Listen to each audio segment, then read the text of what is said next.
Hello beautiful internet family, Dan here from DansTube.TV, and I'm really excited to post this video as it's been something I've been thinking about for a while now. I posted a poll on the community tab on my channel and the majority of people wanted to see this video, so here it is. This is how drone pilots can avoid bird attacks. I've got a few different tips here, but this is like one of the most common things I personally see in Australia.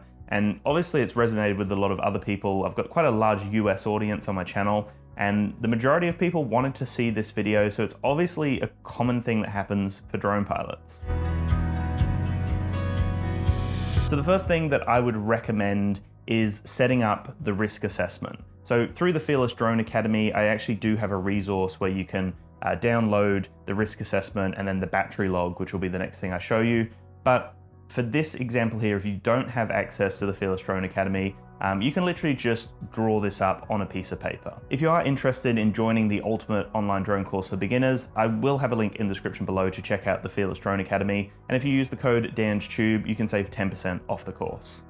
But the idea of a risk assessment is it basically just makes you a lot more mindful and aware of the area that you're flying in. So the idea is as you rock up at a location, you're actually going to be scouting out that location. You know, you need to see what's going on. Are there people over there? Are there birds over there? Are there trees here? The idea is literally just drawing it, documenting exactly what's in the area. And another thing that's really cool is just exploring the trees, like walk along the tree line, listen out if you can hear any birds chirping, if you can see any like birds flying in the distance or anything like that. They're the kind of things that you want to document, because once you're up in the sky, sometimes you're just so focused on flying or filming something or taking photos that you might not even notice the birds that are about to approach on you.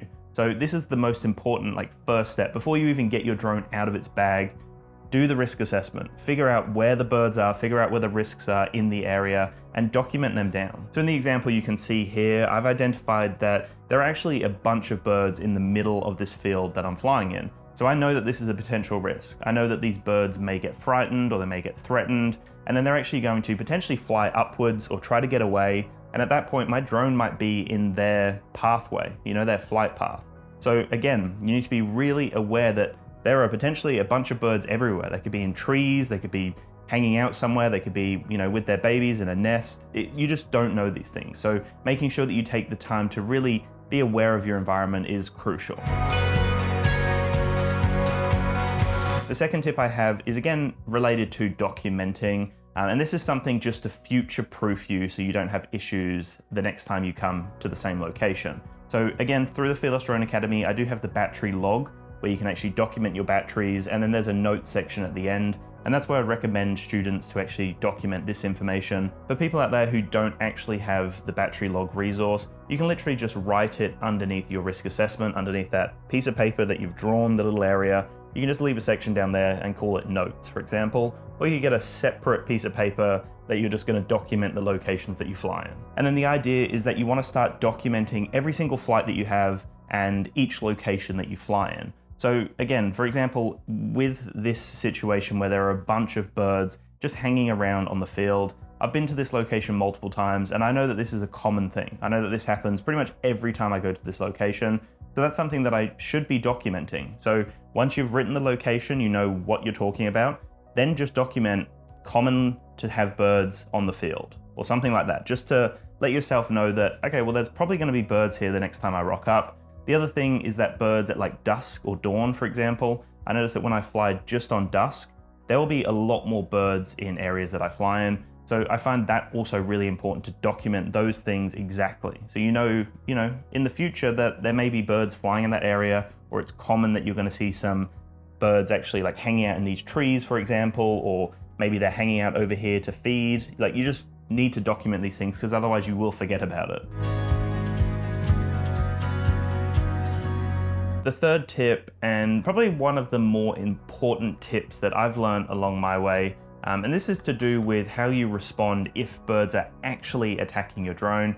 Now this is actually really common, especially for me in Australia. I'll have a lot of smaller birds that will target my smaller drones. I find that if you have a larger drone, they don't seem to bother it as much unless it's like a predatory bird, but the smaller birds that seem to hang out together, they just swoop the drone, but they don't actually go for it. It's almost like they want to fly with it or get to know it or be friends with it.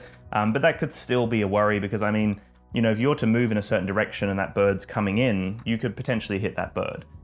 So this is very common for me in Australia. I don't know how it works for other people in the world and how other birds kind of attack you or how they play with the drone or however that may be, but I'm sure it's very similar. Like, they're going to be flying in and then they're going to have to turn around to come back.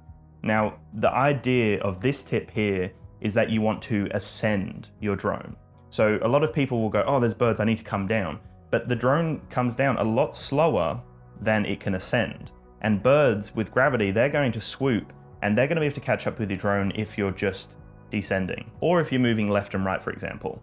So the idea here is that you want to ascend your drone. Once the birds have come down and they've swooped and they've missed it, as they've gone past you, that's where you want to punch the drone up. Make sure there's obviously no drones above, obviously no drones, but no birds above your drone. Once the birds have swooped and passed, you just punch it up, just ascend as high as you can. Obviously make sure your environment's safe, but punch it up in the air, and then that's where you can start flying back to you or flying away from the birds. One thing to mention is I do find that if you're not out of their zone, their territory, they will continue to annoy you and they'll continue to hang around your drone. So at that point, you really just need to move away. So you need to make sure that you can safely get away. And then from there, you probably just want to change locations, whether that's just slightly, a bit further down, let's say, they're probably not going to annoy you there. Or if there's a bunch of them or there's predatory birds, then you probably want to move to a whole new location. The fourth tip that kind of adds on to the previous tip I just said is to do with your controller, and the whole idea is just putting it into sports mode. So using that previous tip I said about ascending and getting away from those birds, if you put it in sports mode, your drone's going to be a lot faster. So you're going to be able to ascend a lot quicker, and then you're going to be able to fly back to your location a lot quicker. So a lot of the time we're just in normal mode or maybe cine mode if we're trying to get some smooth shots. Just put it over into sports mode straight when you notice the birds. Wait for that gap when they've swooped past you, and then you just punch it up and get away from those birds because they're a nuisance and you don't want to hurt them. You definitely don't want to hurt the birds. You don't want to damage your drone, and they're just going to continue. I know for me, I've had experiences where they just keep coming back. So you literally have to move away from their area or territory, even though you're in the sky, and they're just owning that territory, really. They just do not want you to be there. The fifth tip is to do with predatory birds. Now these could be like hawks or eagles, and in this video that I actually show you here, I actually point out some predatory birds that I can see hanging over the water. Now they're not too far from me, but it was actually perfect timing as I was thinking okay, I need to showcase predatory birds, and there they were. I manifested them and they were just hanging out. They weren't too close to me, but the fact that I could see them meant that I could put that in my risk assessment. I could potentially log that in the battery log, or if you don't have that, just write it down. Like, this area, I've seen multiple predatory birds. They're the kind of birds that will actually attack your drone, especially if you have something like the Mini 2 that's relatively small. There's a high possibility that if you're annoying them or if they feel there's a threat, they will probably attack your drone. So they're the kind of ones you need to be nowhere near. If you think about an eagle or a hawk seeing something like this, it could look like potentially prey to them. I mean, it's relatively small. They might not know. This could be something they would want to eat or take down. So this is a real threat, especially if you've got a smaller drone that is clearly looking like prey to them. Yeah, they potentially will go for it, as opposed to those smaller birds that are more so playing with your drone and flying around it and dancing with it in the sky. The predatory birds will genuinely go for the drone. So again, if you've got a smaller drone like the Mini 2, like this one here, probably move away from that location. If you see them over in the distance, go the opposite direction and just keep an eye on those predatory birds. Tip number 6 is a little bit of a common sense one, but I see way too many people not doing it. And basically what I see is a bunch of drone pilots, when I'm out and about, I will see them standing there, setting up their drone. And then as they hover the drone and just set it at its position, they'll be playing with their settings. They're hovering right next to trees. Now, again, if you've had any sort of bird attack before, you'll know that if you threaten the birds or if you threaten their nest, they're probably going to be pretty annoyed. So if you're hovering your drone there, I mean, that would annoy me. So if that tree is my house and someone's just standing out the front of my house just yelling at me, I'm probably gonna be like, hey bro, can you, like, what are you doing? Can you move on?